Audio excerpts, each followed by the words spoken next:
When Sophie Clark sent that Instagram message to Lewis Hamilton, she never expected him to remember the scared little boy from Stevenage who once gave her his grandmother's ring. She certainly never expected him to drop everything and meet her for coffee.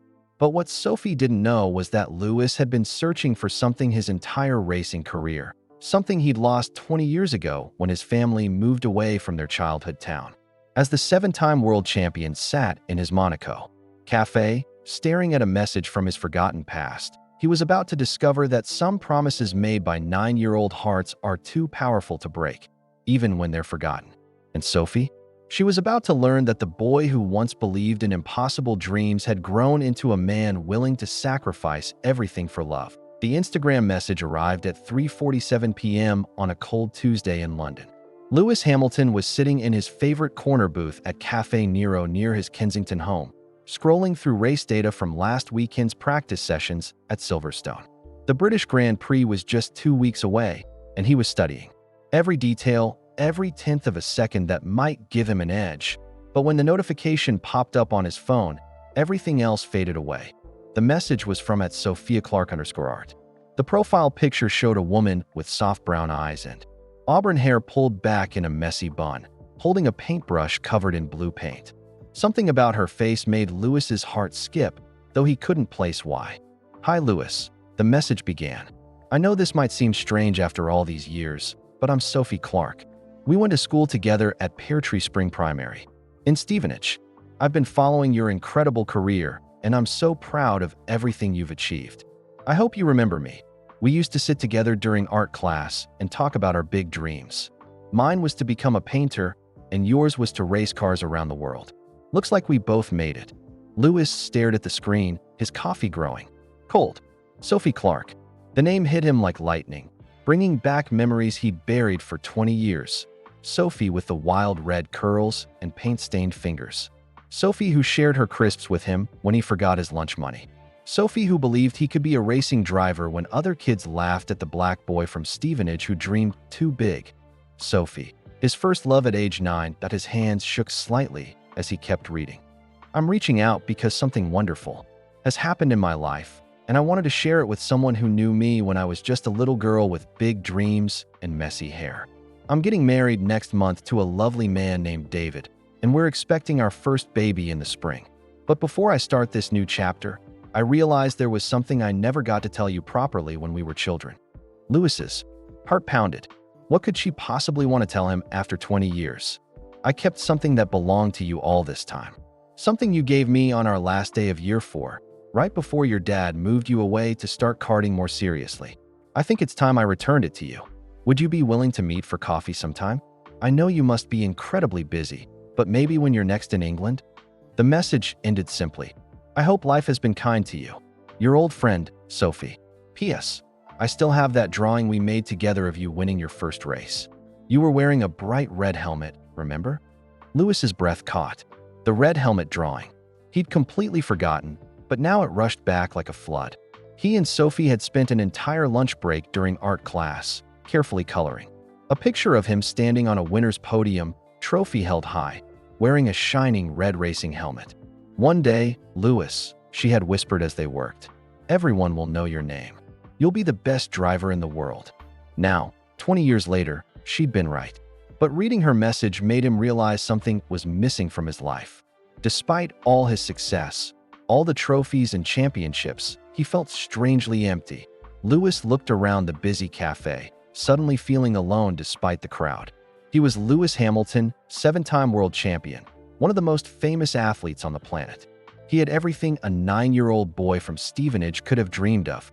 But Sophie's message reminded him of who he was before the fame, before the pressure, before the world knew his name. She had believed in him when he was just a scared kid with impossible dreams. He started typing a response, then deleted it. Started again, then stopped. What do you say to someone who knew you before you became who you are now? Someone who shared your dreams when they were just dreams? His phone buzzed with another notification. A text from his trainer about tomorrow's workout schedule, then another from his publicist about upcoming interviews. The real world was calling him back. But Lewis kept staring at Sophie's message, particularly one line that bothered him. "I kept something that belonged to you all this time." What had he given her? He remembered that last day of primary school so clearly now. His dad had told him they were moving to a new town so Louis could join a better karting program. Sophie had been crying by the school gates, and he'd felt terrible leaving her behind. He'd given her something that day, something important. But what was it? Finally, Louis typed, "Sophie, of course I remember you. How could I forget my favorite artist? I'd love to meet for coffee. When and where works best for you." He hit send before he could change his mind. The response came within minutes. Really? Oh, Louis, I'm so happy. How about Saturday at 2 p.m.? There's a little cafe called Memories on Baker Street. It seems perfect, doesn't it? Louis smiled for the first time all day. Perfect. I'll be there. As he walked home, through London's busy streets, Louis couldn't shake the feeling that this meeting would change everything. He had no idea that Sophie's secret, the thing she'd kept for 20 years, would turn his world upside down. What he also didn't know was that Sophie had been following his career for reasons more complicated than childhood friendship. She'd been to every British Grand Prix since 2007, standing in the crowd, cheering for him from afar, never trying to make contact. And the thing she'd kept all these years? It wasn't just a childhood memento. It was something that would make headlines around the world and force Louis to choose between the life he'd built and the love he'd never forgotten. But first, he had to remember what a 9-year-old boy had given to the girl who believed in his dreams before anyone else did. The answer was waiting for him in a small cafe called Memories, where the past and present were about to collide in ways that would melt everyone's heart. Louis spent the next 3 days in a strange fog. His mind kept drifting back to Pear Tree Spring Primary School and memories he'd locked away for 20 years. He found himself canceling training sessions and ignoring calls from his Mercedes team. Instead, he dove deep into his past. He remembered the day he first met Sophie Clark. It was September 1996, the start of year 4. Louis was 8 years old and scared. His parents had just divorced, and he'd moved to Stevenage with his dad, Anthony. Everything felt new and scary. Sophie had been the one to find him during lunch break, while other kids whispered and pointed at the quiet mixed-race boy sitting alone. She simply walked over with her art supplies. "You look sad," she had said, sitting down next to him. "Want to draw with me?" That simple act of kindness broke through Louis's walls. From that day forward, they were best friends, Sophie and Louis, the dreamy artist and the boy who loved cars. Now, sitting in his London apartment, Louis did something he'd never done before. He searched for Sophie Clark online. What he found made his chest tight. Sophie Clark, age 33, was indeed a successful artist. Her Instagram showed beautiful paintings, mostly landscapes and portraits that seemed to capture deep emotions. She had small exhibitions in London galleries, and art critics praised her work for being honest and moving. But as Louis looked through her recent posts, he noticed something that worried him. The paintings from the past year had grown darker, sadder. In the few photos where Sophie appeared, she looked thinner than before. Tired. One post from 2 months ago caught his attention. It was a painting of a hospital waiting room, done in soft blues and grays. The caption read, "Sometimes art is the only way to say what words can't." This painting is about waiting, hoping, and facing our biggest fears. Hospital waiting rooms. Louis's stomach dropped. Was Sophie sick? He kept scrolling and found more clues. A painting of an empty nursery. Another of hands holding what looked like test results. And then one that made him gasp. A portrait of a man in a racing suit, his face hidden by a helmet, standing alone on an empty racetrack. The caption simply said, "For dreams that never die, even when everything else does."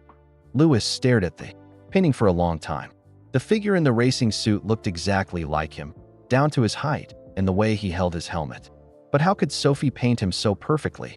They hadn't seen each other in 20 years, unless she'd been watching him all this time. His phone rang, making him jump.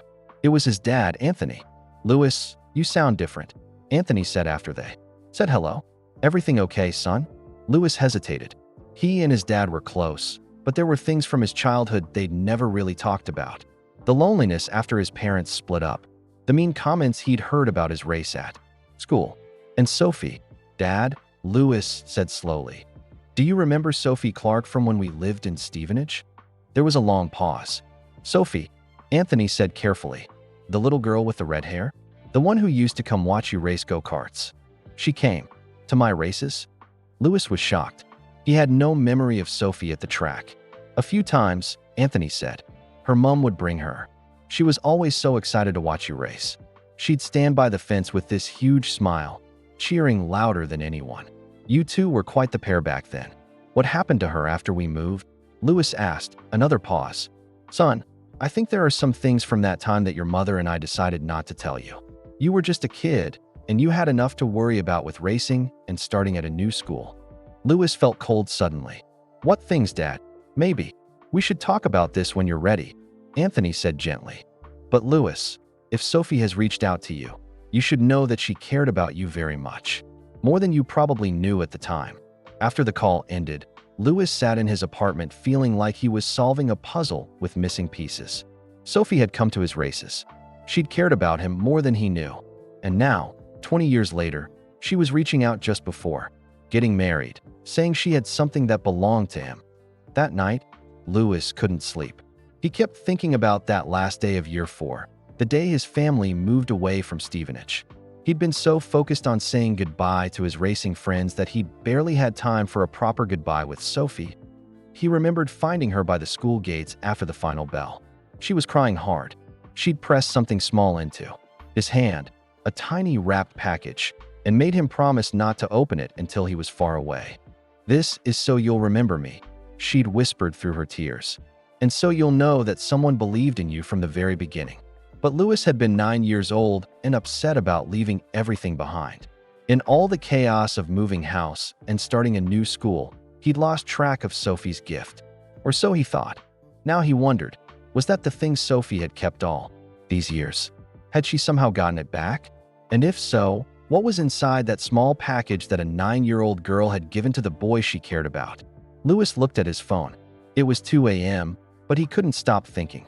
He opened Sophie's Instagram again and looked at that painting of the racing driver. The more he stared at it, the more certain he became that she'd been following his career. Closely, very closely, the painting wasn't just of any driver. It was specifically him. She'd captured details that only someone who'd watched him race for years would know. The way he stood, the exact shape of his helmet, even the way he held his shoulders when he was thinking. Sophie Clark hadn't just remembered him from childhood. She'd been keeping track of him, watching from afar, painting him from memory with perfect detail. But why? And what was she hiding behind those careful words about getting married and having a baby? Something about her message felt incomplete, like she wasn't telling him the whole truth. Louis realized he was about to find out.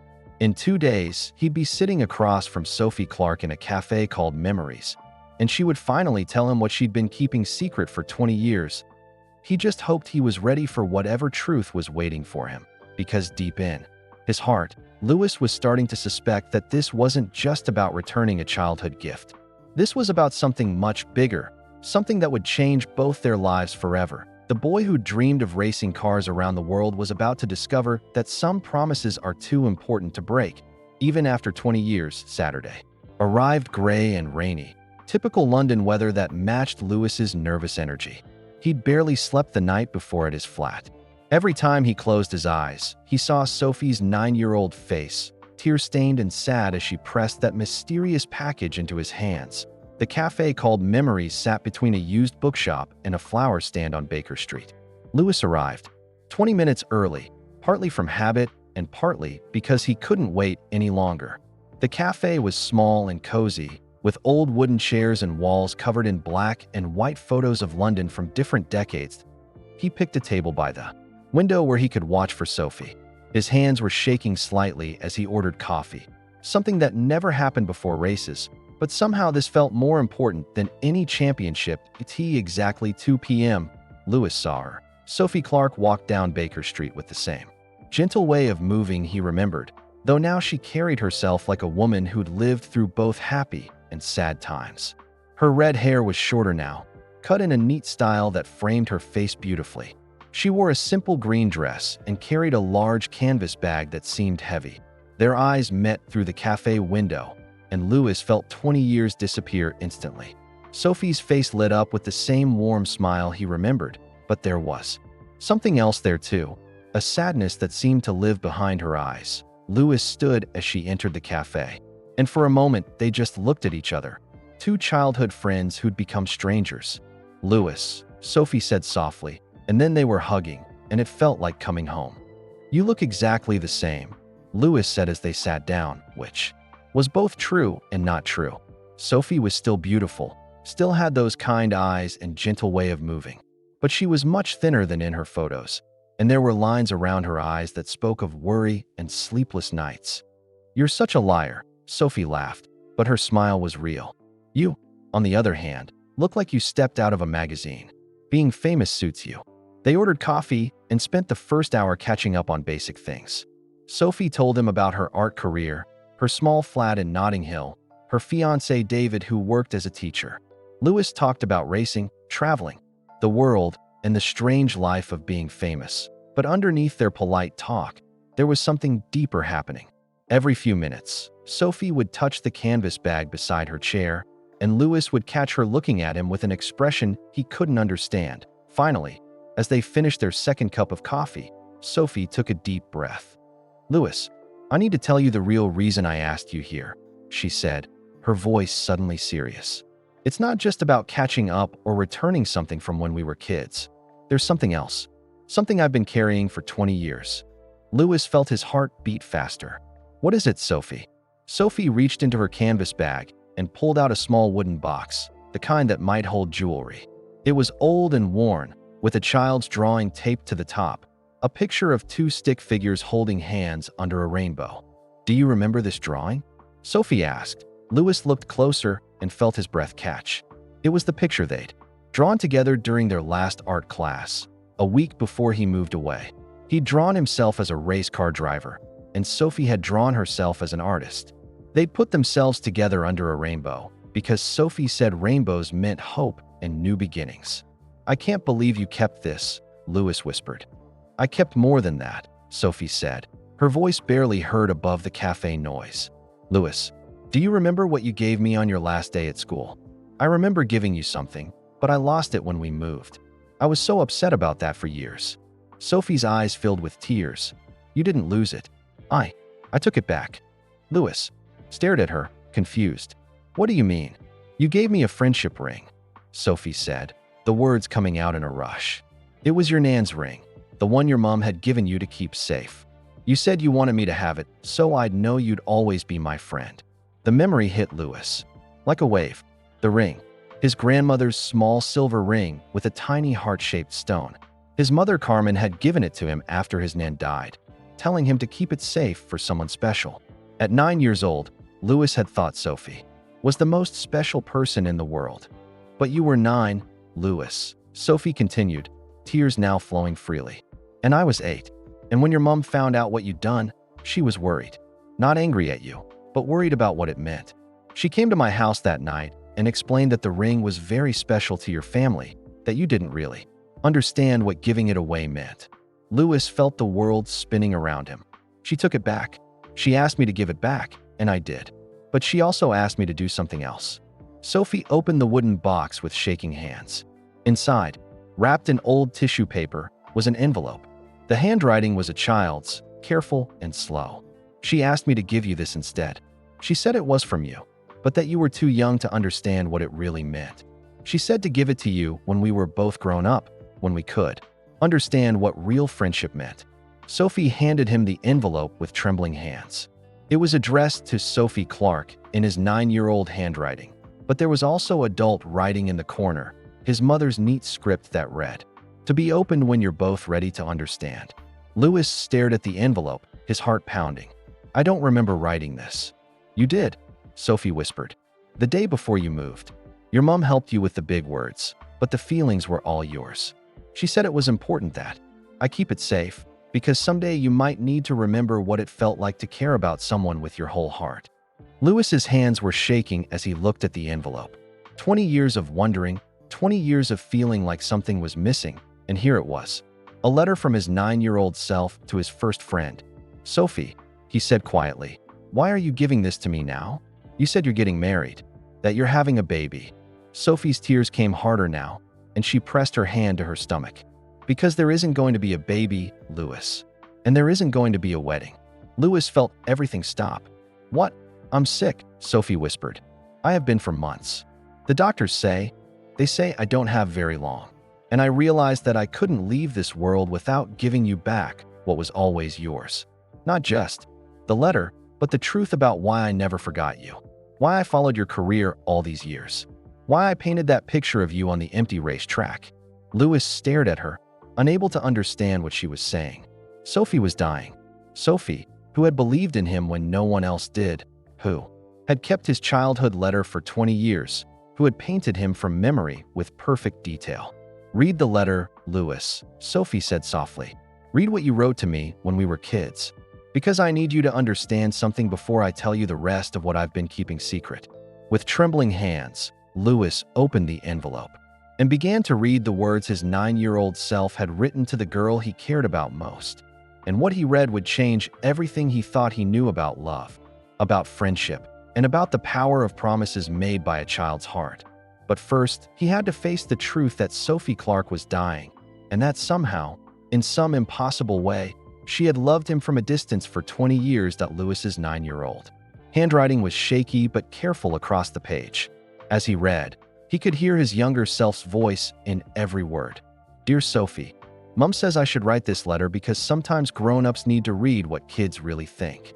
She says when we're older we might forget how it feels to love someone with our whole heart, so this letter will help us remember that I know I'm only 9, but I know I love you. Not like loving sweets or football, but really love you. When I see you smile, it makes my tummy feel funny, but good funny. When you cry, I want to fix everything in the world so you'll be happy again. That I want to marry you when we grow up. I know kids aren't supposed to say that, but I don't care. I want to take you to all the places I'm going to race cars and show you the whole world.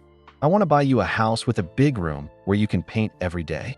I want to give you everything beautiful I can find.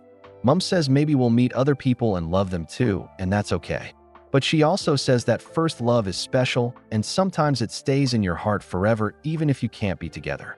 She says this letter is like a promise that no matter what happens, I'll always remember how much I loved you when we were kids, that I'm scared to move away from you. I'm scared you'll forget me. But Mom says if love is real, it doesn't forget. She says maybe someday when we're grown up we'll meet again and remember what it felt like to love someone so much it hurt. That I want you to be happy, Sophie. I want you to paint beautiful pictures and marry someone who loves you like I do. But I also want you to remember that you were my first love and you'll always be special to me. That if you're reading this when we're grown up, I hope I became a race car driver, like I promised. I hope you became a famous artist like you wanted. And I hope we both remember what it felt like to be 8 and 9 years old, and so in love we thought our hearts might break. Love forever and always, Louis P.S.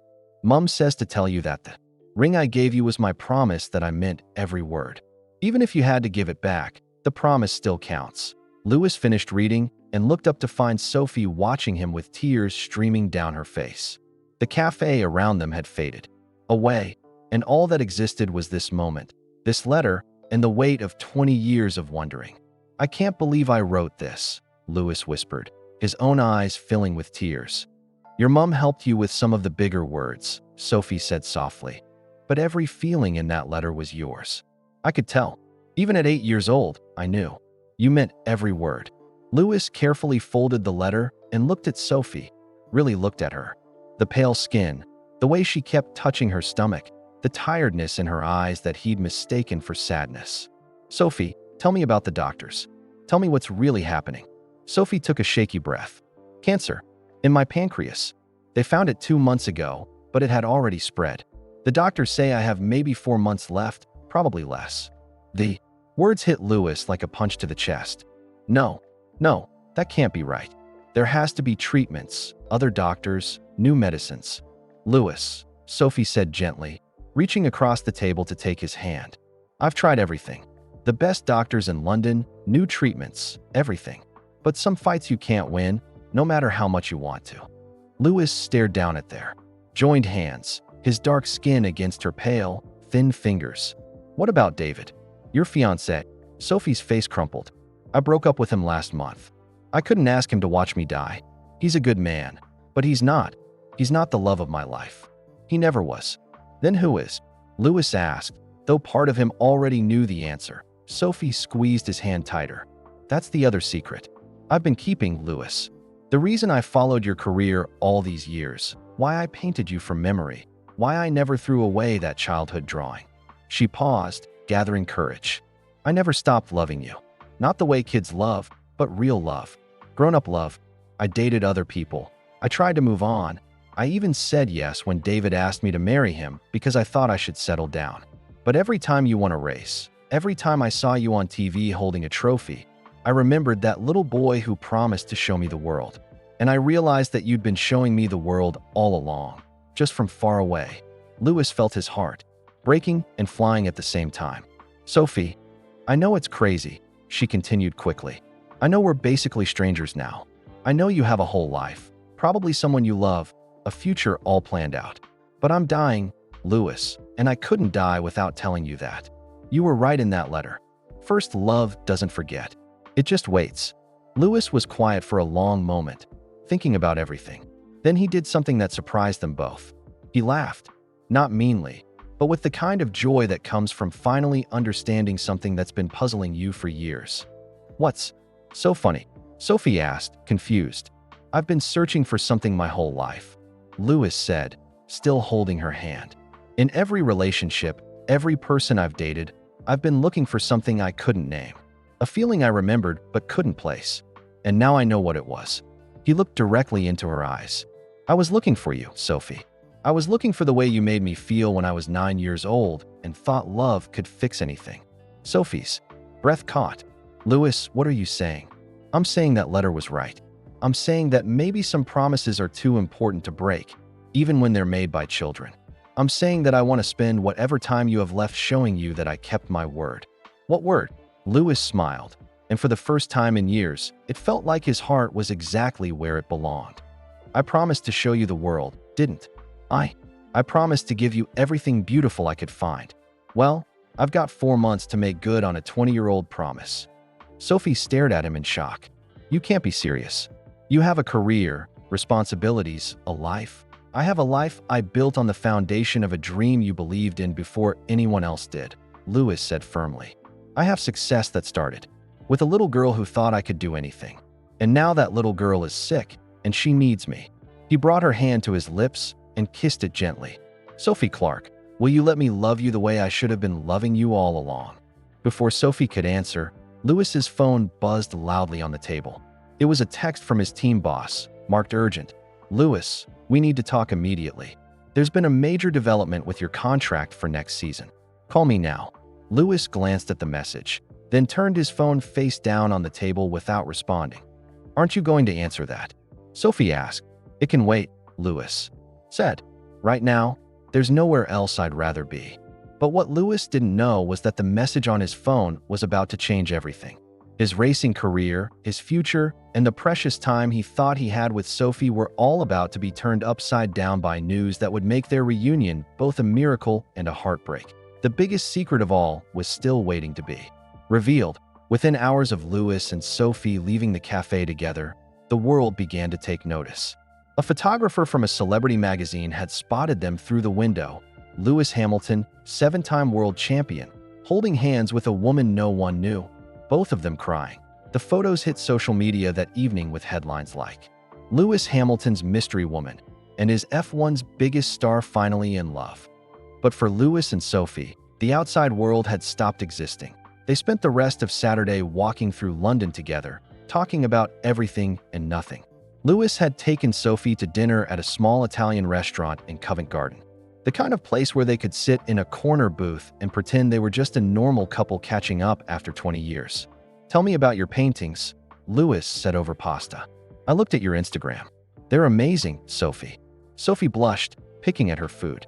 "They're just ways of dealing with things I can't say out loud. The cancer, the loneliness, the feeling of time running out." "What about the one of the race car driver on the empty track?" Lewis asked gently. Sophie looked up, surprised. "You saw that one?" "I saw it. It looked exactly like me. How is that possible when we haven't seen each other in 20 years? Sophie was quiet for a moment, then reached into her purse and pulled out her phone. She scrolled through her photos until she found what she was looking for, then handed it to Lewis. The photo showed a young Sophie, maybe 17 or 18, standing at the edge of a racing track. She was wearing a Lewis Hamilton fan t-shirt and holding a hand-painted sign that read, "Keep racing, Lewis.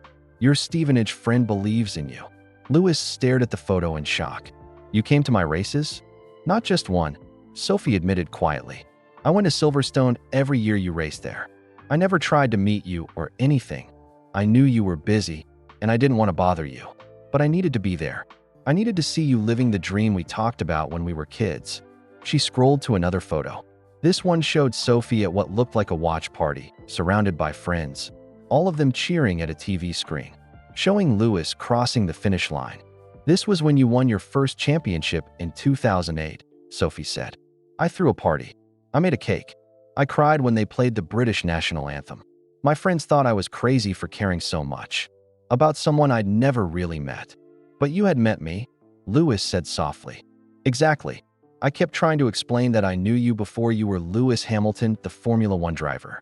I knew you when you were just Lewis, the boy who shared his dreams with me during lunch break." Lewis was quiet, thinking about this.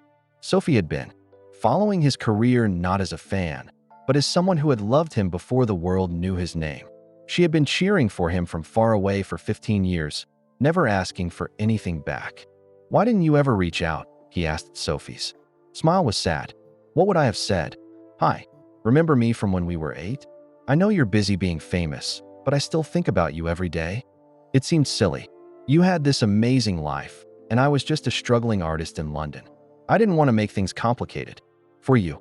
You wouldn't have been making anything complicated, Lewis said firmly. "Sophie, you would have been." His phone rang loudly, interrupting him. It was his manager, Simon, and the ringtone showed it was the 4th call in the past hour. "I should probably take this," Lewis said sadly. "It might be important." Sophie nodded, and Lewis stepped outside the restaurant to answer. "Lewis, thank God." Simon's voice was stressed. "Where are you? I've been trying to reach you all day." "I'm in London." "What's so urgent? Have you seen the photos?" Lewis's stomach dropped. "What photos?" "You're all over social media. You and some woman at a cafe, holding hands, both of you crying. The press is going crazy trying to figure out who she is. Mercedes is asking questions. Sponsors are calling." "Lewis, who is this woman?" Lewis looked through the restaurant window at Sophie, who was sitting alone, looking small and tired in the dim lighting. "She's someone from my past," Lewis said carefully. "Well, she's about to become someone from your very public present. The Daily Mail is running a story tomorrow morning. They found out her name, Sophie Clark, a local artist. Lewis, they're calling her your secret girlfriend and asking if you're ready to settle down." Lewis closed his eyes. This was exactly what he'd been afraid of. The last thing Sophie needed while dealing with cancer was reporters following her around and photographers outside her flat. "Simon, I need you to do something for me," Lewis said. "I need you to make sure Sophie's privacy is protected. Whatever it costs, whatever favors you need to call in, I don't want photographers bothering her." "Lewis, what aren't you telling me? This sounds really serious." Lewis took a deep breath. "It is serious. More serious than you know. But I can't explain everything over the phone. Just trust me on this, okay? Sophie is very important to me. Important. Enough to risk your career over." The question hit Lewis like a slap. "What do you mean?" "I mean, Mercedes has been calling all day. They want to know if this woman is going to distract you during the final races of the season. They're worried about your focus, your commitment to the team." "Lewis, you know how this works. Personal, drama, and Formula One don't mix well." Lewis looked at Sophie again, watched her check her phone with a worried look. She was probably seeing the same photos, the same questions. She was probably panicking about being pushed into the spotlight when all she wanted was to spend her remaining time quietly. "I have to go," Lewis told Simon. "We'll talk tomorrow." "Lewis, wait. There's something else. Something big. The team wants to meet with you tomorrow morning. They've made a decision about next season, and they need to discuss it with you right away." Lewis felt a chill run down his spine. "What kind of decision?" "The kind that could change everything." "Lewis, just be careful, okay? Whatever's going on with this woman, make sure you're thinking clearly. Don't make any choices you'll regret." Lewis ended the call and stood outside the restaurant for a moment, watching London's evening traffic flow around him. Inside, Sophie was waiting for him, probably wondering why he'd been gone so long. She was dying, she loved him, and she needed him, But outside this bubble of rediscovered love and childhood promises, his entire career was hanging in the balance. When he returned to the table, Sophie looked up with worry. "Everything okay?" Louis forced a smile. "Just work stuff. Nothing that can't wait." But as they finished dinner and walked back to Sophie's flat in Notting Hill, Louis couldn't shake the feeling that time was running out in more ways than one. Sophie had 4 months to live. His career might be ending sooner than he'd planned. And somewhere in the balance between love and duty, he was going to have to make the hardest decision of his life. What he didn't know was that the decision had already been made for him. The next morning's headlines would reveal a truth that would change everything. Lewis Hamilton's racing career was about to end whether he wanted it to or not. And the reason why would make his reunion with Sophie both more precious and more heartbreaking than either of them could imagine. But there was still one more secret Sophie was keeping. One final truth that would explain why she had really reached out to him after all these years. And when Louis discovered it, he would understand that their love story was bigger than either of them had ever dreamed possible. That Louis's phone started buzzing at 6 a.m. He was in Sophie's small flat in Notting Hill, having spent the night on her couch after she'd asked him to stay rather than drive back to his place after their emotional day. They'd stayed up until 2 a.m., looking through old photo albums Sophie had kept, talking about their childhood, carefully avoiding the topic of her illness.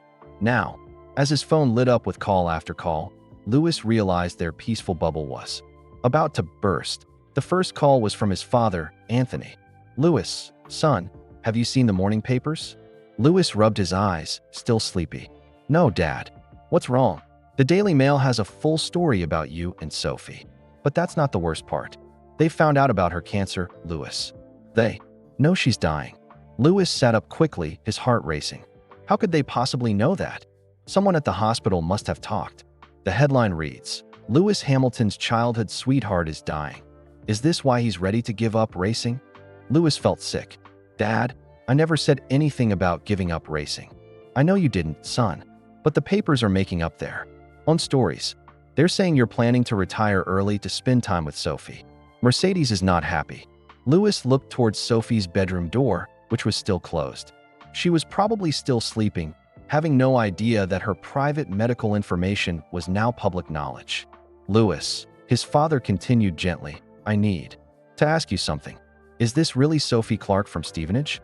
The little girl you used to talk about all the time?" "Yes, Dad. It's really her." There was a long pause. "Son, there's something your mother and I never told you about Sophie. Something we thought you were too young to understand back then." Louis felt a chill. "What do you mean?" "After we moved away from Stevenage, Sophie's mother called us. She said Sophie had been asking about you every day, crying herself to sleep. She was worried about her daughter. But there was something else." "What else?" "Sophie had been telling everyone at school that she was going to marry you someday. She'd been drawing pictures of wedding dresses and writing Mrs. Sophie Hamilton in her notebooks. Her mother was concerned that Sophie wasn't dealing well with you leaving." Louis's breath caught. "She was planning to marry me? At 8 years old? It sounds silly now, but back then it was serious to her. Her mother asked if we could arrange for you two to write letters to each other to help Sophie move on gradually. But your mother and I decided it might be better to make a clean break. We thought it would be easier for both of you to move forward." Louis felt a weight settling in his chest. "So we never wrote letters because you stopped it? We thought we were protecting you both. Maybe we were wrong." Louis ended the call and sat in Sophie's small living room, trying to process everything. Sophie had wanted to marry him since they were children. She'd been writing his name with hers, planning their future together when she was only 8 years old. His phone buzzed again. This time it was Simon, his manager. "Louis, we have a crisis. Mercedes wants to see you at their London office in 2 hours. They're not happy about the media attention, and they're especially not happy about the speculation that you might retire." "I never said I was retiring," Louis said firmly. "I know that, but the damage is done. They're worried that you're not focused on racing anymore. They think Sophie is going to be a distraction during the final races of the season." Louis felt anger rising in his chest. "Sophie is dying, Simon. She has 4 months to live. If spending time with her makes me a distraction, then maybe I need to rethink my priorities." "Louis, don't say things like that right now. Your emotions are high. Just come to the meeting and listen to what they have to say." "What if I don't want to listen?" What if I decide that some things are more important than racing? There was silence on the other end. Then Simon said quietly, Lewis, they've already made their decision. Whether you come to the meeting or not, they're going to announce it today. What decision? They're releasing you from your contract. Effective immediately. Lewis felt the world stop spinning. What? They're saying it's for personal reasons and that they want to allow you to focus on your private life. But really, they're scared that having a grieving, distracted driver will hurt their championship chances. Lewis stared at his phone, unable to believe what he was hearing. After 20 years of racing, after 7 world championships, Mercedes was firing him because he'd fallen in love with a dying woman. So it's already decided? Lewis asked quietly, unless you can convince them otherwise in the next 2 hours. But Lewis, they want you to choose. Either you promise to stay completely focused on racing and keep Sophie out of the public eye, or they're going to replace you for the rest of the season. Lewis looked around Sophie's small flat, at the paintings, on the walls, at the photos of her art exhibitions, at the cozy space she'd built for herself. This was where she wanted to spend her final months. This was where she felt safe and happy. Tell them I'll be there, Lewis said finally. Good. Lewis, just remember, you've worked your whole life for this career. Don't throw it away for someone you barely know anymore. I know her better than I know myself, Lewis said, and hung up. As he sat in the quiet flat, Lewis heard Sophie's bedroom door open. She came out wearing pajamas and a soft robe, her red hair messy from sleep. She looked so young and fragile in the morning light. Good morning, she said with a smile. How did you sleep? Lewis looked at her and felt his heart break. She had no idea that her private medical information was splashed across every newspaper in Britain. She had no idea that his career was ending because of their love story. Sophie, he said gently, we need to talk. She must have heard something in his voice because her smile faded. What's wrong? Lewis showed her his phone, with the Daily Mail headline clearly visible. Lewis Hamilton's childhood sweetheart is dying. Is this why he's ready to give up racing? Sophie's face went white. She sank into a chair, staring at the screen. How? Did they find out? She whispered. I don't know. But Sophie, there's more. Mercedes wants to see me this morning. They're going to fire me unless I choose between you and racing. Sophie looked up at him with tears in her eyes. Then you have to choose racing. What? Lewis, you can't give up everything you've worked for because of me. Your career, your future, your dreams, they're all more important than spending 4 months with a dying woman. Lewis knelt down in front of her chair and took her hands. Sophie, you are not just a dying woman. You're the person who believed in my dreams before anyone else did. You're the reason I kept racing when things got hard. You're the love of my life. But your career, my career exists because of you. Every trophy I've won, every race I've finished, every championship I've earned. It all started with a little girl who told me I could do anything. And now that little girl needs me. Sophie was crying now. I can't let you give up everything. For me. You're not taking anything away from me, Lewis said softly. You're giving me something I've been missing my whole life. You're giving me the chance to keep a promise I made when I was 9 years old. He stood up and looked out the window at London waking up around them. I have to go to this meeting with Mercedes. But I want you to know something. Whatever they say, whatever they offer, whatever they threaten, my answer is already decided. What's your answer? Lewis turned back to her with a smile that reached his eyes for the first time in years. My answer is you, Sophie. It's always been you. As Lewis prepared to leave for the meeting that would end his racing career, neither he nor Sophie knew that the biggest secret was still waiting to be revealed. Because hidden in Sophie's bedroom, wrapped in tissue paper and kept in a special box, was something that would change everything they thought they knew about their love story. Something that would prove their connection was deeper and more impossible than either of them had ever imagined.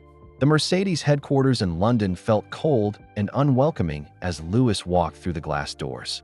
He'd been here hundreds of times before, but today everything felt different. Today, he wasn't just Lewis Hamilton, the racing driver. He was Lewis Hamilton, the man who had chosen love over everything else. Toto Wolff, the team principal, was waiting in the conference room along with 3 other executives Lewis barely knew. Their faces were serious, businesslike. There were no smiles, no friendly greetings. Lewis, sit down, Toto said, pointing to a chair across from them. We need to talk. Lewis sat down and looked around the room. These people had been part of his life for years. They'd celebrated championships together, worked through difficult seasons, built a legacy that would last forever. Now they were looking at him like he was a stranger. "I'll get straight to the point," Toto continued. "The media attention around your personal life has become a problem. Mercedes cannot afford to have our drivers distracted during the final races of the season. I've never been more focused in my life," Lewis said quietly. "Really?" One of the executives, a woman Lewis didn't recognize, slid a tablet across the table. "These are the headlines from this morning. Every major newspaper in Europe is talking about your dying girlfriend and speculating about whether you'll retire to be with her." Lewis looked at the headlines and felt sick. "Sophie isn't my girlfriend. She's more than that." "That's exactly the problem," Toto said. "Lewis, you've had relationships before. We've dealt with media attention around your personal life. But this is different. This woman is dying, and the press is treating your relationship like some kind of tragic love story." "Because it is," Lewis said simply. The room went quiet. The executives looked at each other with expressions Lewis couldn't read. "Lewis," Toto said more gently, "we understand that this situation is emotional for you, but we need to know where your priorities are. Are you committed to finishing this season strong, or are you planning to walk away from racing to play nurse to a sick woman?" Lewis felt anger flash through him. "Don't talk about Sophie like that. We're not trying to be cruel," the female executive said. "We're trying to be realistic. You have contracts, responsibilities, a team depending on you. You can't just abandon everything because of a childhood crush." Lewis stood up slowly. "A childhood crush? Is that what you think this is? Isn't it?" Toto asked. "Lewis, you haven't seen this woman in 20 years. You spent one afternoon with her, and now you're ready to throw away your career. That doesn't sound like love. That sounds like a midlife crisis." Lewis looked around the room at these people, who thought they knew him. People who had watched him win 7 world championships, but had never understood what drove him. People who saw racing as business, not as dreams come true. "Let me tell you what love is," Lewis said, his voice steady but strong. "Love is an 8-year-old girl who believed I could be a racing driver when everyone else laughed. Love is someone who followed my career for 15 years, celebrating every victory from far away, never asking for anything in return. Love is keeping a childhood letter for 20 years because the words in it meant everything." He paused, looking directly at Toto. "Love is choosing to spend 4 months making someone happy instead of spending 4 months trying to win another trophy that will just sit on a shelf." "So you're choosing her over racing?" Toto asked. "I'm choosing her over you," Lewis said firmly. "I'm choosing her over contracts and media obligations and corporate sponsors. But I'm not choosing her over racing. Racing will always be part of who I am. But Sophie is why I started racing in the first place." The executives whispered among themselves for a moment. Then Toto looked back at Lewis. "We're prepared to offer you a compromise," he said. "Finish the season. Keep your personal life private. No more public appearances with this woman. No more media speculation. If you can do that, you can keep your seat for next year." Lewis was quiet for a long moment. Outside the conference room, windows, he could see London going about its normal business. People walking to work, buses carrying passengers, life continuing as usual. But nothing felt usual anymore. "What if I can't do that?" Lewis asked. "Then we'll announce that you're taking a leave of absence for personal reasons. We'll find a replacement driver for the remaining races." Lewis thought about Sophie, probably sitting in her small flat right now, reading the horrible things the newspapers were saying about her. He thought about her thin hands and tired eyes, about the way she tried to push him away to protect his career. He thought about the letter his 9-year-old self had written, promising to love her forever. "I need to ask you something," Lewis said. "If Sophie wasn't sick, would we be having this conversation?" Toto frowned. "What do you mean?" "I mean, if I'd fallen in love with a healthy woman, would you be asking me to choose between her and racing? That's different." "How?" "Because," Toto struggled for words, "because this situation has an expiration date. In a few months, this will all be over, and you'll be able to focus on racing again." Lewis felt something cold settle in his chest. "You're asking me to wait for the woman I love to die so I can get back to work. We're asking you to be professional." Lewis looked around the room one more time. These people would never understand.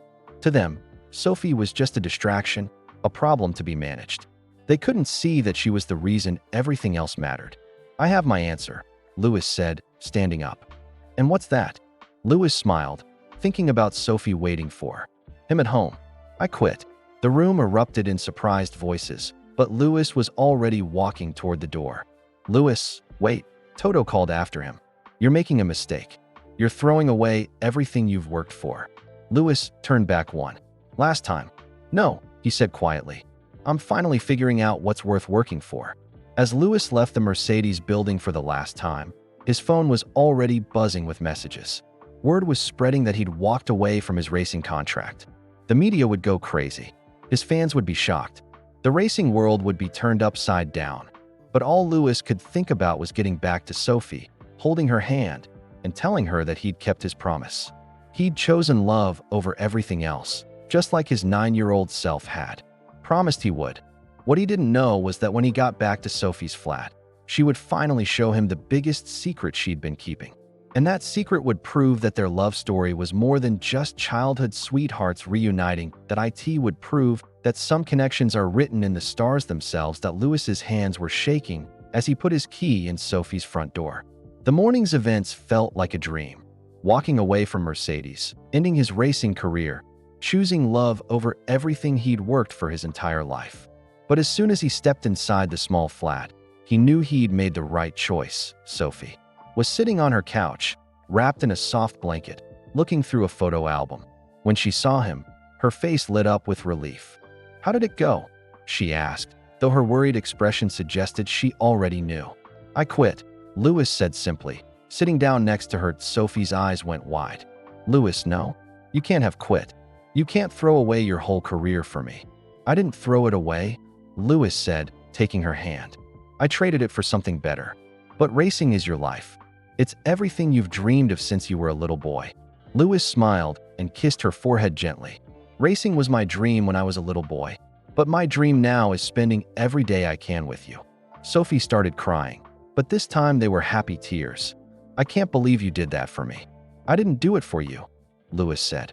"I did it for us.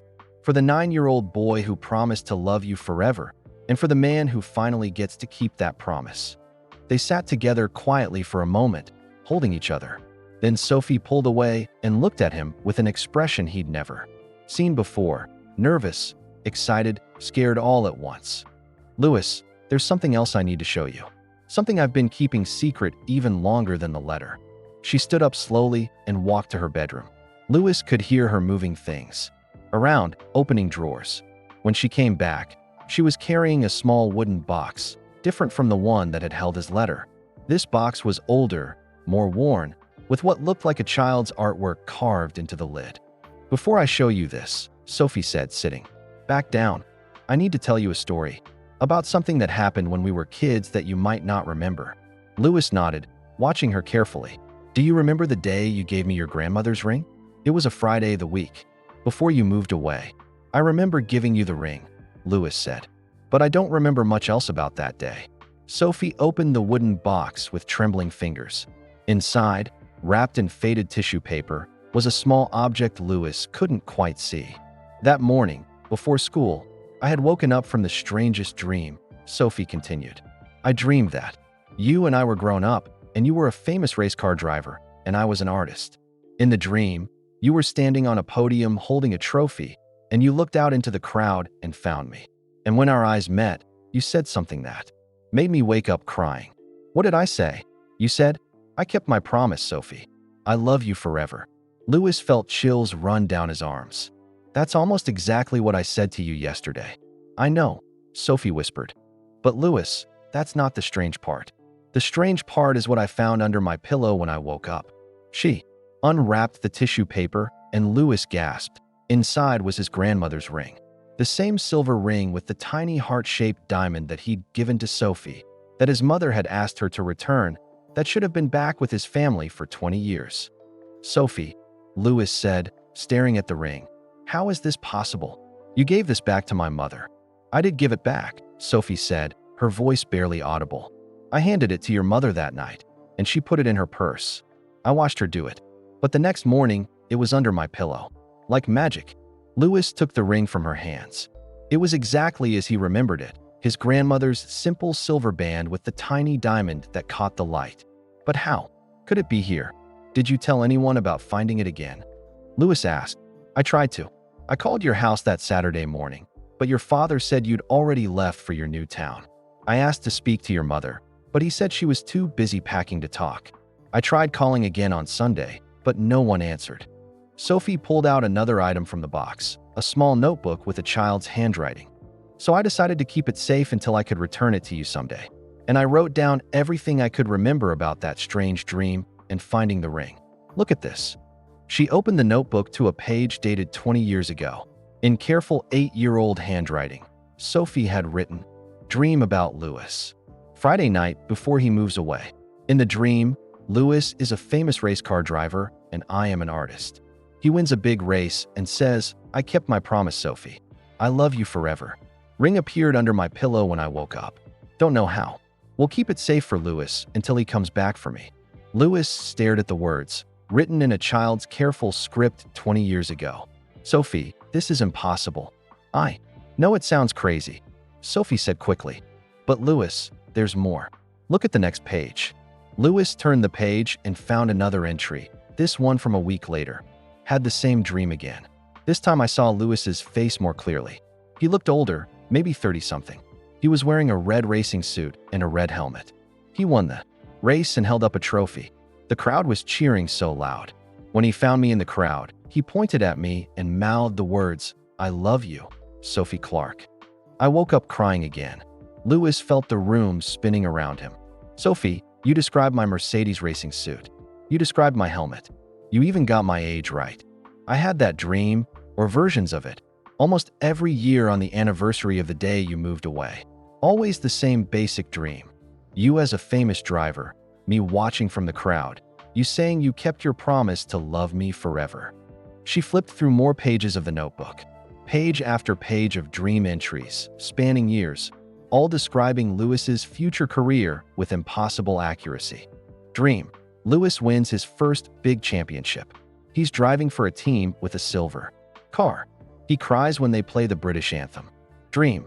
Louis has long hair now and drives car number 44.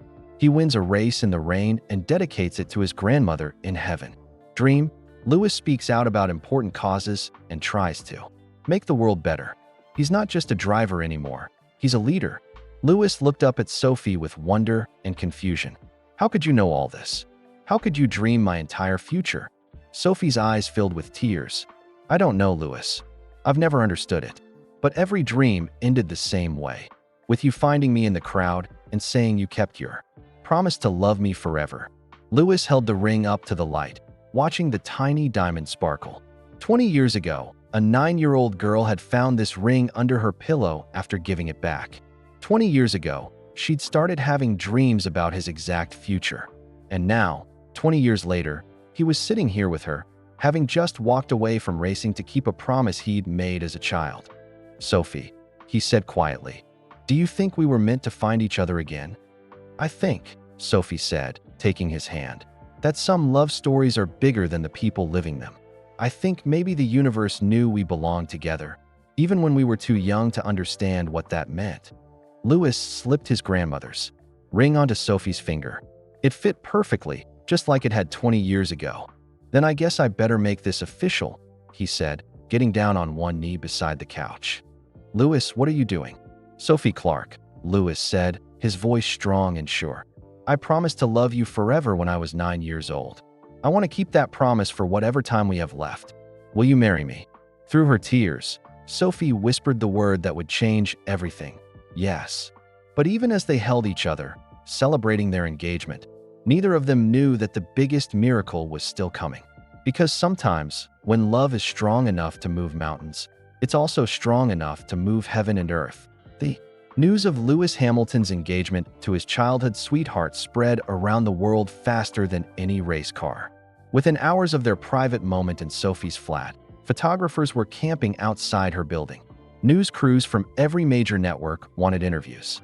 Social media exploded with hashtags like #LewisandSophie and #LoveWins. But Louis and Sophie barely noticed the chaos outside. They were too busy planning a wedding. "We need to do this quickly," Sophie said, sitting at her small kitchen table with wedding magazines scattered around her. She looked tired but happier than Louis had ever seen her. "I don't know how much time I have, and I want to be your wife while I'm still strong enough to enjoy it." Louis reached across the table and took her hand. "We'll get married as soon as possible. Tomorrow if we can arrange it." "Tomorrow?" Sophie laughed. "Louis, you can't plan a proper wedding in one day." "Watch me," Louis said with a grin. "I've got money, connections, and the best reason in the world to make this happen fast." He was right. By the end of that day, Louis had arranged for them to be married the following Saturday at a small church in Stevenage, the same town where they'd first fallen in love. He'd hired the best wedding planner in London, ordered flowers from the finest shop, and even arranged for a photographer who promised to keep their pictures private until they were ready to share them. But as the week went on, something strange began happening. Every morning, Sophie seemed a little stronger instead of weaker. Her color was better. She had more energy. She was eating more and sleeping better. "I feel different," she told Louis on Wednesday as they walked through Hyde Park together. "I can't explain it, but I feel hopeful, like something inside me is fighting harder." Louis squeezed her hand. "Maybe happiness is the best medicine." "Maybe," Sophie said, but she looked thoughtful. "Or maybe something else is happening." That afternoon, Sophie had an appointment with her doctor, Dr. Sarah Chun, for her regular checkup. Louis went with her, holding her hand in the waiting room as they watched other patients come and go. When Dr. Chun called Sophie's name, she looked surprised to see Louis. "You must be the famous boyfriend I've been reading about," Dr. Chun said, with a warm smile. "I'm glad Sophie has someone special to support her through this." "Fiancé, actually," Louis said, showing off Sophie's ring. "We're getting married on Saturday." Dr. Chin's eyebrows raised. "That's wonderful news. How are you feeling, Sophie?" "Better, actually," Sophie said. "Much better than I have in months." Dr. Chin looked at Sophie's chart, frowning slightly. "That's interesting. Your last blood test showed the cancer was quite aggressive. Let's do some new tests today and see what's happening." They spent an hour at the hospital, taking blood samples and doing scans. Dr. Chun said she'd call with the results the next day. That evening, Louis and Sophie had dinner at a quiet restaurant in Notting Hill. They talked about their wedding, their honeymoon plans, and the future they wanted to build together. For a few hours, it was easy to forget that Sophie was supposed to be dying. "Louis," Sophie said as they walked home, "can I tell you something that might sound crazy? After everything that's happened this week, I don't think anything could sound crazy. I had another dream last night, but this one was different from all the others." Louis stopped walking. "Different how?" "In all my other dreams about you, I was always in the crowd watching you win races. I was always on the outside looking in. But in this dream, we were together. You were still a race car driver, but I was with you. We were older, maybe in our 40s, and we were happy. Really, truly happy." "That sounds like a beautiful dream." "But Louis, that's not the strange part. The strange part is that in the dream, I wasn't sick anymore. We had children. A little boy who looked just like you and a little girl with my red hair. And you were still racing, but only part-time, because you wanted to be home with us." Louis felt goosebumps on his arms. "Sophie, what if that dream wasn't about the past or present? What if it was about the future?" "What do you mean?" "I mean, what if all your dreams have been trying to tell us something? What if they've been showing us that we're supposed to have a real future together?" Sophie looked up at him with hope in her eyes. "Do you really think that's possible?" "I think," Louis said, pulling her close, "that a little girl who could dream the exact future of a race car driver 20 years before it happened might be capable of dreaming other impossible things too." The next morning, Dr. Chin called with Sophie's test results. "Sophie, I need you to come in right away," the doctor said, her voice excited. "I have something to show you." At the hospital, Dr. Chin pulled up Sophie's scans on a computer screen. She pointed to several dark spots that had been there in previous scans. "These were your tumors from last month," she said. "And these," she pointed to new scans that looked completely different, "are your tumors from yesterday." Louis and Sophie stared at the screen. Where there had been large, aggressive cancer cells before, now there were only tiny spots, barely visible. "I don't understand," Sophie whispered. "What does this mean?" Dr. Chin shook her head in amazement. "In 30 years of practice, I've never seen anything like this. Your cancer has shrunk by almost 70% in just 1 week. Your blood work shows that your body is fighting the disease more effectively than we've ever seen. But how is that possible? Lewis asked. Honestly, I don't know. Sometimes we see small improvements when patients are happy and hopeful. The mind-body connection is powerful. But this is beyond anything medical science can explain. Sophie gripped Lewis's hand tightly. What does this mean for my prognosis? If this continues, Dr. Chen said carefully, you might have years instead of months. Maybe many years. Sophie, I don't want to give you false hope, but this could be what we call a spontaneous remission. As they left the hospital, Sophie and Lewis walked in stunned silence. On the street outside, they could see photographers waiting for them, but neither of them cared about the cameras anymore. Lewis, Sophie said, stopping in the middle of the sidewalk, do you think love can really move mountains? Lewis looked at this woman who had loved him for 20 years, who had dreamed his future into existence, who had kept his ring safe through some kind of miracle. He thought about the impossibility of their reunion, the timing of everything, the way her body was now fighting a disease that should have killed her. I think, he said, lifting her off her feet and spinning her around right there on the busy London street, that our love just moved the biggest mountain of all. The photographers caught the moment. Lewis Hamilton, former Formula One champion, spinning his fiancée in circles while she laughed with pure joy. The picture would be on every front page the next morning, with headlines about love conquering death and miracles happening to those who believe. But Lewis and Sophie didn't care about headlines anymore.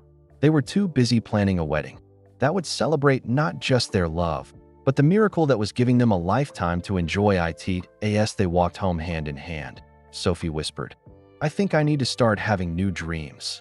What kind of dreams? Lewis asked. Dreams about growing old together. Dreams about watching our children learn to walk. Dreams about you teaching our son to drive go-karts and me teaching our daughter to paint. Lewis kissed her hand, his grandmother's ring sparkling in the afternoon sun. Dream big, Sophie Clark, he said, because apparently, when you dream, the universe listens. Saturday morning dawned bright and clear in Stevenage, as if the universe itself was celebrating Lewis and Sophie's wedding day. The small church of St. Andrew's, where both Lewis and Sophie had attended Sunday school as children, was decorated with white roses and baby's breath. Despite all the media attention, they had managed to keep their guest list small and intimate. Just family, a few close friends, and the people who had known them since they were children. Lewis stood at the altar in a simple black suit, his hands shaking slightly as he waited for Sophie.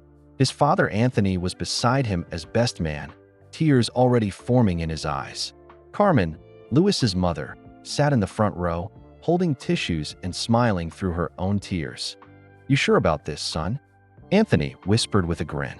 I've never been more sure of anything in my life, Lewis replied, straightening his tie. For the 10th time, the church doors opened, and Sophie appeared at the entrance. Lewis's breath caught in his throat. She wore a simple white dress that made her look like an angel, her red hair crowned with white flowers. But it was her face that stopped his heart, glowing with health and happiness, her eyes bright with unshed tears of joy. As she walked down the aisle, Lewis remembered the 8-year-old girl who had shared her lunch with him, who had believed in his dreams when no one else would. Now she was about to become his wife, against all odds, against medical predictions, against everything that should have made this moment impossible. Sophie's mother walked beside her, since her father had passed away several years earlier. When they reached the altar, Mrs. Clark kissed Sophie's cheek and whispered something that made Sophie laugh softly. What did she say? Lewis asked as Sophie took his hands. She said, I always knew you'd marry that Hamilton boy someday, Sophie replied, making Lewis chuckle despite his nervous tears. The ceremony was conducted by Reverend Matthews, who had baptized both Lewis and Sophie as babies and remembered them playing together in the churchyard during summer fetes. Dearly beloved, he began, we are gathered here today to witness something truly miraculous. Not just the union of Lewis and Sophie, but the power of love that transcends time, distance, and even the boundaries of what we thought was possible. He looked at the couple standing before him. Lewis and Sophie, your love story began when you were just children, with hearts too young to understand the magnitude of what you felt. But love, real love, doesn't follow our timelines, or our logic. It follows its own path, and that path has led you back to each other exactly when you needed it most. Louis squeezed Sophie's hands as the Reverend continued. I'm told that as children, you made promises to each other. Louis, you promised to love Sophie forever. Sophie, you promised to believe in Louis's dreams no matter how impossible they seemed. Today, you're not just making new vows. You're fulfilling the promises you made with the pure hearts of children. When it came time for their personal vows, Louis went first.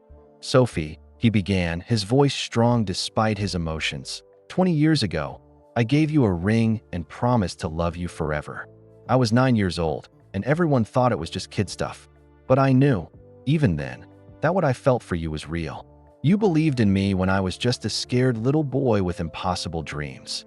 You cheered for me from far away for 15 years, never asking for anything in return. You kept my letter safe when I couldn't even remember writing it. You dreamed my future into existence and somehow knew we'd find our way back to each other. He paused, looking into her eyes. I gave up racing for you, and people said I was crazy. But they don't understand that everything I achieved was built on the foundation of your belief in me. Without you, none of it would have mattered anyway. You are my first love, my true love, and my forever love. I promise to spend every day I have left making you as happy as you've made me. I promise to believe in your dreams the way you believed in mine. And I promise that no matter what the future brings, I will love you with the same pure heart that gave you that ring 20 years ago. Sophie was crying openly now, but her smile was radiant. Louis, she said, her voice clear and strong. When we were children, I used to dream about this day. I dreamed about marrying my best friend, the boy who shared his lunch with me and told me I could be anything I wanted to be. I never stopped loving you, not for a single day in 20 years. When I got sick, I thought my story was ending. But then you walked into that cafe, and I realized it wasn't ending at all. It was just beginning. She took a shaky breath. You gave up everything for me, your career, your future, your place in the spotlight.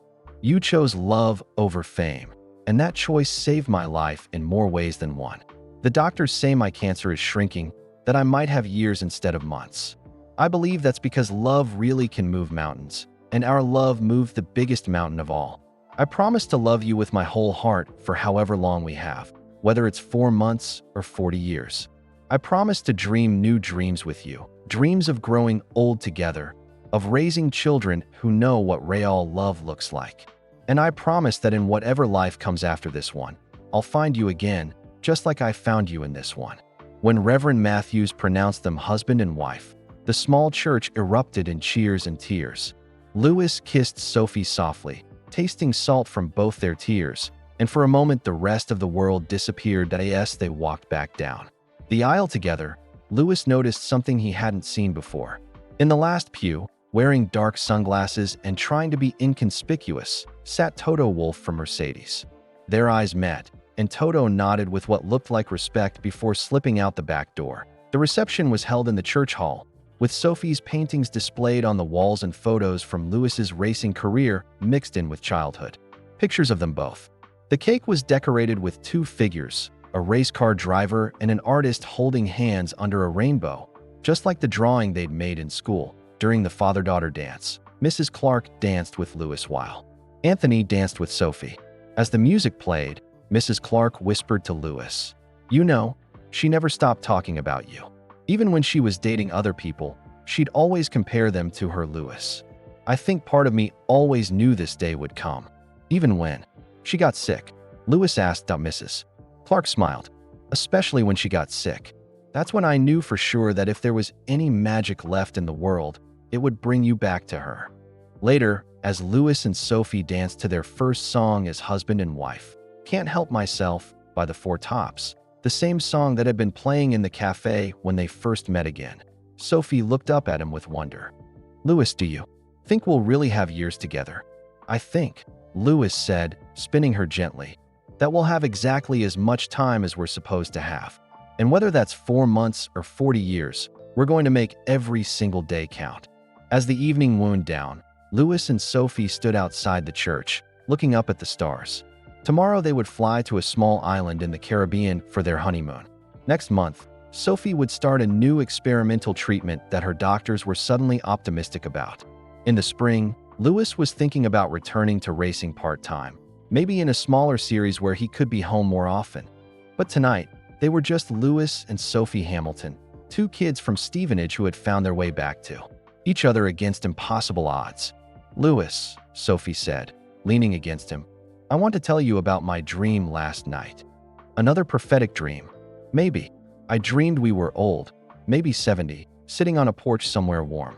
You had gray hair, and I had wrinkles, but we were still holding hands. And you looked at me and said, 'We did it, Sophie. We kept our promise.'" Lewis kissed the top of her head, breathing in the scent of the flowers in her hair. "What do you think it means?"